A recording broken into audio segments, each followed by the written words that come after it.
សកម្មភាពដូរច្បើងឲ្យកូនទាព្រោះកូនទាយើងអត់អាចដាក់ច្បើងបានយូរទេដោយសារតែវាជក់អាចមកវាសើមច្បើងខ្លាចវាឈឺឥឡូវដូរច្បើងវាស្ងួតហើយចំកន្លែងដេកឲ្យវាដល់ចាប់ដើមប្របែកហើយចាប់ដើមប្របែកហើយអ្នកប្របែកកូនទាយើងចាប់ដើមដូរច្បើងនិយាយទៅគឺឲ្យកូនទាកន្លែងយើងវានៅស្ងួតរហូតអញ្ចឹងណានៅខាងនោះអត់ទាន់បានប្របែកមកខាងនេះទេតិចទៀតបានប្របែកមកគឺដាក់ខាងក្រោមអញ្ចឹងយើងពិបាកសម្អាតបន្តិច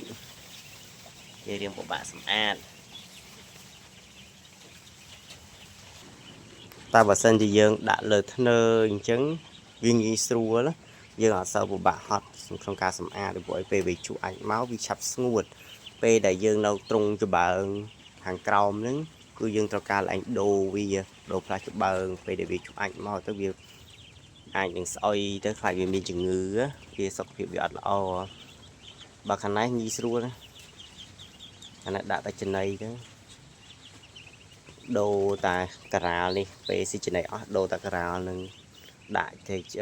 លាងថង់នឹងចេញចេះអាចជាអីមកដាក់បន្តទៀតអានេះតាមមួយយប់ឯហ្នឹង